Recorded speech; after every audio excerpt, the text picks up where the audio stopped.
नमस्कार केमन आছেন সবাই শ্রেয়ার গৃহকোণে আপনাদের সকলকে স্বাগত জানাই।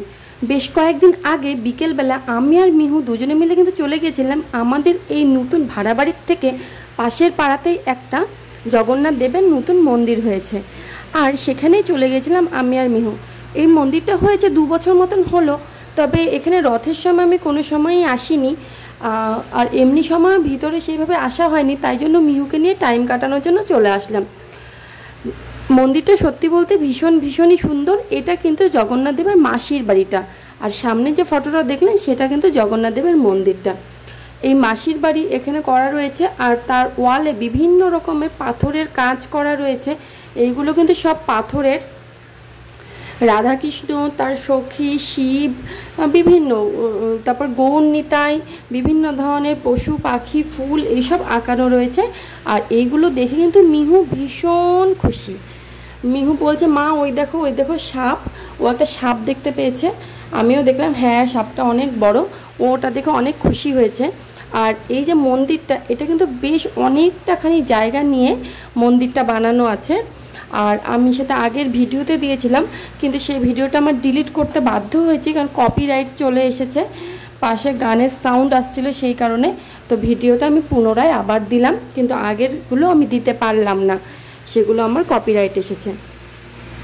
যাই হোক, এই মন্দিরের মোটামুটি একটা বিশাল উঠোন আছে। সেখানে যখন রথযাত্রা হয় সেই সময় নাকি 7 দিন ধরে সেখানে খাওয়া 3 বেলা ফ্রি, মানে সবাইকে খাওয়া দাওয়া, আনন্দ, কীর্তন, গান হয়।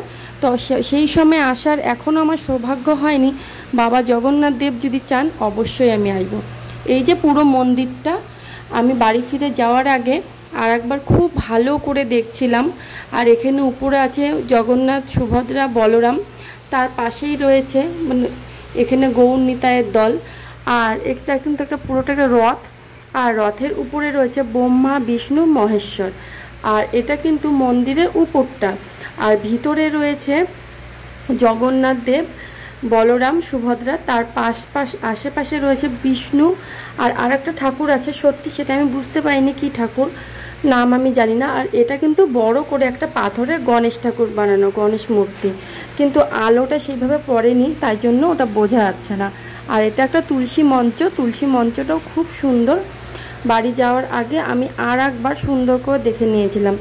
আর এটাই হলো সেই অরিজিনাল রথ, যেই রথে করেই জগন্নাথ দেব মাসির বাড়ি যায়, আবার মাসির বাড়ি থেকে নিজের বাড়িতে ফিরে আসে। এটাই কিন্তু রথের সময় বের করা হয়। আর এই পুরোটা জুড়েই বিভিন্ন ধরনের ফুলের গাছ লাগানো। আমি আগের ভিডিওতে দিয়েছিলাম যে পুরো মন্দিরটার ভিডিও, তার সঙ্গে গাছগুলোর। আর দিনের বেলা গেলে আরও নাকি অনেক সুন্দর লাগে। আমি তো গেছিলাম বিকেলের দিকে একটু গান কীর্তন শোনার জন্য, তবে মিহু গিয়ে তো একটুও বসতে দেয়নি। আর প্রচণ্ডই গরম পড়েছিল, গরমের জন্য ও থাকবে না। তবে এই মন্দিরের ভেতরটাতে ঢুকলে না একটা যেন আলাদাই শান্তি আমি খুঁজে পাচ্ছিলাম। এই যে এখানে ফুলগুলো রয়েছে, এখানে রয়েছে হলো সাদা গোলাপ আর লাল গোলাপ, নয়নতারা, আরও পাতাবাহারি অনেক ফুল আছে, সেইগুলো আমি মোবাইলে বললাম না আগে ভিডিওতে দিয়েছিলাম। আর এই পুরো মন্দিরটা দূর থেকে দেখো ঠিক এইরকম, কি সুন্দর লাগছে না? কেমন লাগলো আমার ব্লগটি অবশ্যই একটা কমেন্ট করে জানাবেন। ভালো লাগলে লাইক, কমেন্ট, শেয়ার করে দিবেন, পাশে থাকবেন। আশা করছি আপনাদের অবশ্যই আমি পাশে পাবো। টাটা, বাই বাই, ভালো থাকবেন, সুস্থ থাকবেন।